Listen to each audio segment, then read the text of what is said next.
Bon, vous connaissez ça, les maisons de poupées, là. Ça, c'est ma fille qui a fait ça, là. Bon, une projection certainement dans son futur. Voilà, moi je mettrai la table ici, je mettrai les chaises là. C'est une projection certainement de notre idéal. Vous savez, les gosses, ils ont déjà des goûts et des couleurs. Un petit parallèle aussi avec l'Église. Bien souvent, euh, on se voit pas dans 2 ans encore dans une assemblée pour écouter des sermons, même des fois des bons sermons. On n'a pas cette projection. Et donc on part.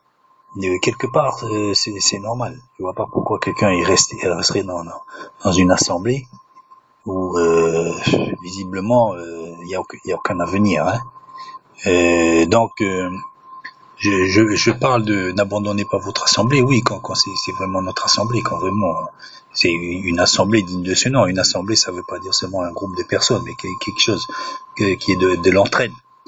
Donc eh ben là justement j'en viens justement à mon sermon sur l'unité. Sur l'unité. Je viens juste de répondre à un frère là dans un commentaire. Je dis c'est pas les prophètes qu'on a besoin ni les grands orateurs, c'est l'entraide, l'amour, etc. Il me dit oui mais Éphésiens tout ça etc. On a besoin des c'est les prophètes pour l'Église. Oui bien sûr, il a tout à fait raison, il a raison. Mais la priorité c'est pas ça. La priorité c'est l'amour.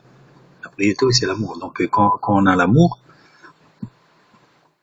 déjà qu'en amour, on ne se désunit pas. On ne se désunit pas pour des pécadilles. On cherche l'unité à tout prix. Chacun dans son coin, là, pour X raisons, on est chacun dans son coin. Et alors, qu'est-ce qu'on fait? Il y a souvent les autres, ils font venir les prophètes. Ça fait penser à quelqu'un dans la Bible qui dit pourquoi on n'a pas des prophètes dans la Bible? De faire venir Astarté ou je sais pas quoi.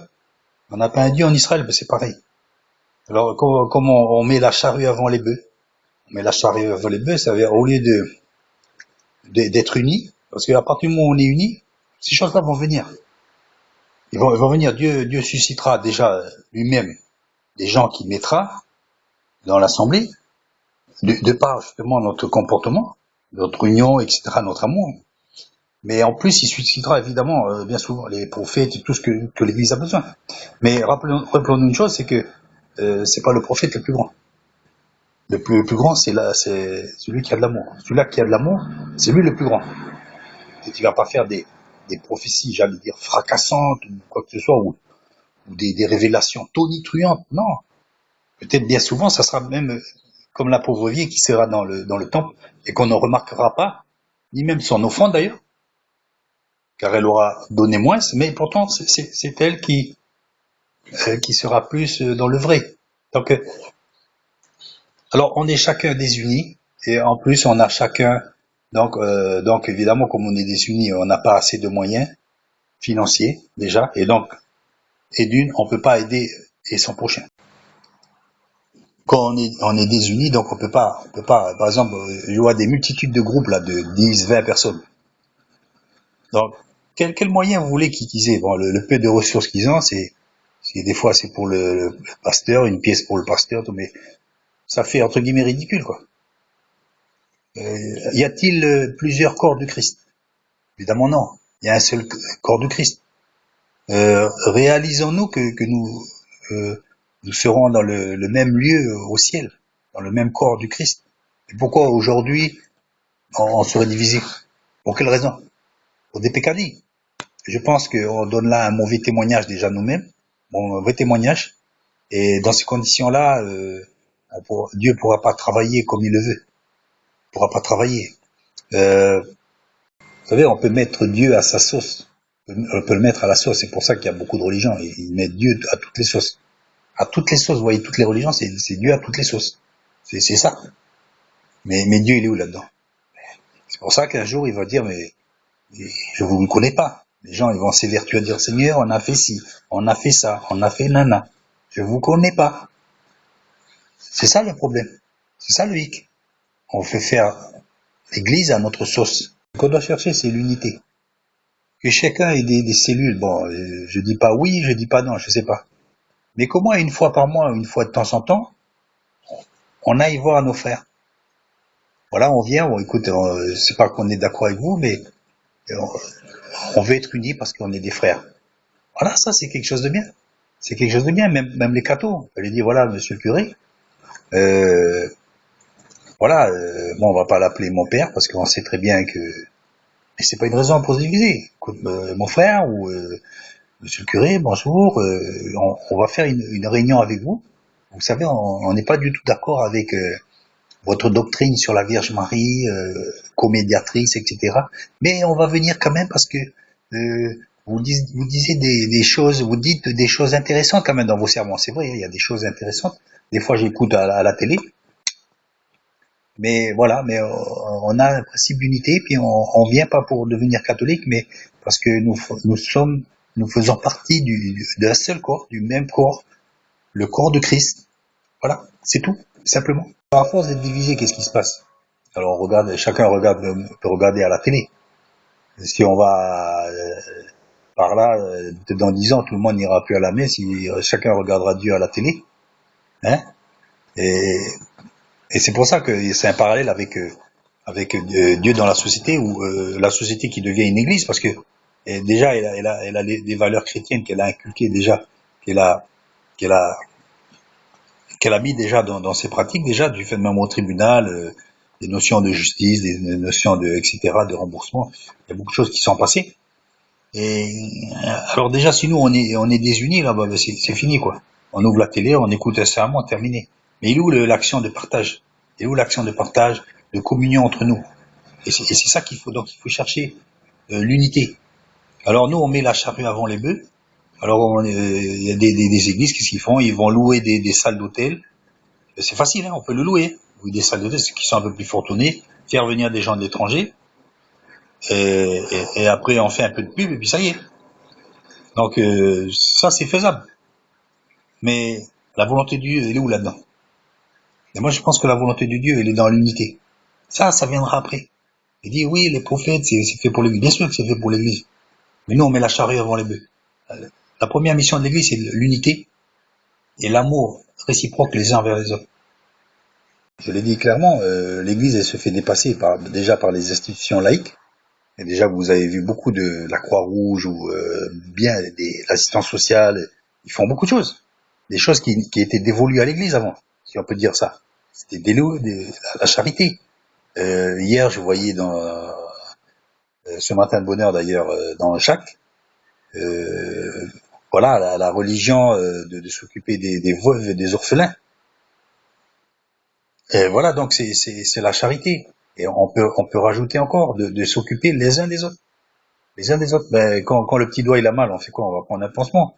Qui sait? Ben, c'est l'autre main qui fait. Donc, quand quelqu'un il est dans le besoin, il faut que tous, quand vous avez un bleu à la cheville, c'est tout le corps qui ressent. Et moi, souvent, il y a des fractions dans le besoin, mais non, on ne ressent rien du tout. Hein. On ressent rien du tout. Ou à la rigueur, on s'en fout. Ou alors, on le sait même pas. Il y a un problème. Donc, il faut que tout se sache, faire remonter les problèmes, euh, et puis trouver une solution. C'est l'église, c'est ça, l'église c'est un hôpital où on vient se faire soigner, pas seulement recevoir des paroles, ce qui est parole, vous savez, tout le monde peut lire ce qui est marqué dans la Bible, hein. Mais par contre, de soigner les plaies, de bander les bleus et toutes ces choses-là, c'est ça qu'il faut faire. Et on est loin du compte, on est bien loin du compte. Vous voyez les syndicats là, moi je passe à la vallée du Tir, le syndicat là, il fait j'allais dire un de ces raffus là. Il fait pas trop de pub, hein. Les gens ils viennent pour ils font des soirs, des journées brochettes, il y a des groupes musicaux, tout ça là, ils investissent une place là du village là, et puis en avant, les gens ils viennent parce qu'il y a de la musique, tout ça, ils prennent des brochettes, tout ça, etc., etc. Ça fait boule de neige. Il y a des gens qui ont des choses à vendre.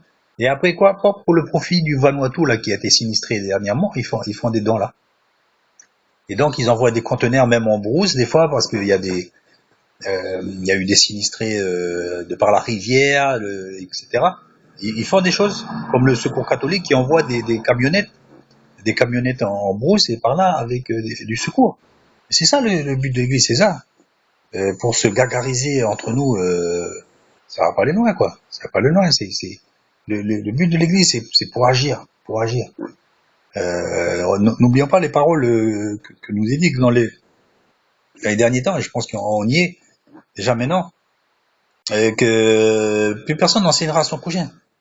Vous allez faire venir quelqu'un de l'étranger pour nous enseigner quoi? C'est des choses qu'on connaît.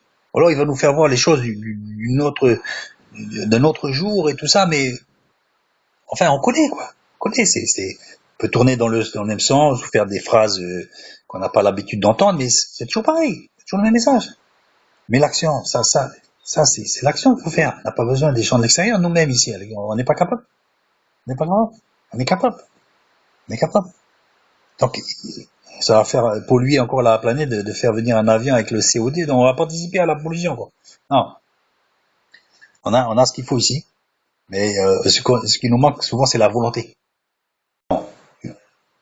Unionnons-nous. Unionnons-nous. Soyons unis.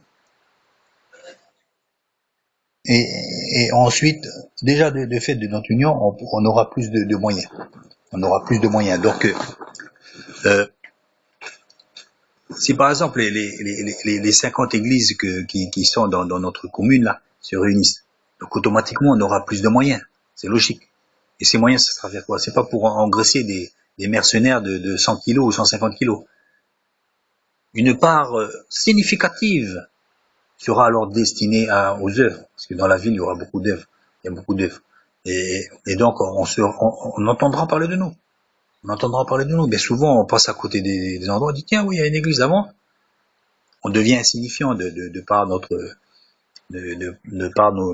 mauvaises démarches là. C'est pas comme ça. On va pas être désunis parce que l'autre il a rajouté une virgule, ou parce qu'on a arrêté des études bibliques, ou alors parce que 20 millions de raisons. Non, faut pas parce que alors là c'est la porte ouverte à n'importe quoi. Et on s'est handicapé nous-mêmes. Est-ce que bien souvent dans nos églises occidentales, il n'y a pas de persécution, il n'y a rien. On n'a pas besoin, on se bouffe nous-mêmes déjà. C'est clair et net. Ou alors par l'opulence. Par l'opulence, ça y est. Donc la première chose, ça, c'est pas de faire venir des prophètes. Parce que si le prophète il arrive et puis qu'il vous parle pas de l'union qu'on doit avoir, posez-vous la question. Et puis prophète entre guillemets, parce qu'on ne sait pas si c'est vraiment un prophète déjà. Mais quoi qu'il en soit, la première chose que l'Église a besoin, c'est de l'union et de l'amour. L'amour, évidemment, appelle à l'union. On peut pas être divisé et puis dire qu'on a de l'amour. On peut pas dire qu'on aime Dieu et qu'on connaît pas notre frère qui est à côté, qu'on l'aime pas. C'est pas possible. Comment on peut dire prier Dieu qu'on voit pas et puis qu'on n'aide pas le frère qui est à côté, qu'on l'aide pas. On peut pas dire comme ça qu'on va faire venir des pasteurs entre guillemets de l'étranger, alors qu'on n'est pas capable d'aller chercher son frère à côté dans le quartier et qu'il n'y a pas de voiture. Bon. Répondez vous-même. Rendez-vous compte, c'est la volonté qu'il faut.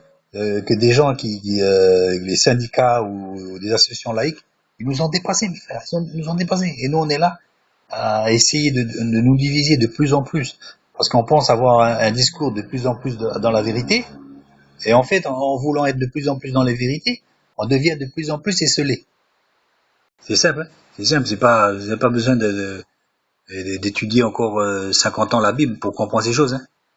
C'est Dieu les révèle aux enfants, mais si on ne devient pas comme les enfants, mais c'est pas la peine. Vous savez, j'ai rencontré un pasteur entre guillemets, il a été faire l'école biblique à Fidji. Vous savez ce qu'il m'a dit là? Quand il est revenu, il a déchiré tous ces livres. Il a déchiré. Il a déchiré. Ce qu'il me disait aussi, c'est que lui, voilà, le flingue, il faisait comme ça, là. Cling, cling. Le mec qui était pas d'accord avec lui là, il le flinguait. Comme il avait dû avoir une grande connaissance biblique, il le flinguait. Et donc il a déchiré. Il a vu que c'était pas ça qu'il fallait faire. C'est pas de flinguer les gens comme ça. T'as une théorie différente, ça fait rien. Dieu nous a dit de nous aimer. Je suis pas d'accord avec toi, mon frère. Ça fait rien. On va s'aimer. Hein? Pendant qu'on est encore vivant.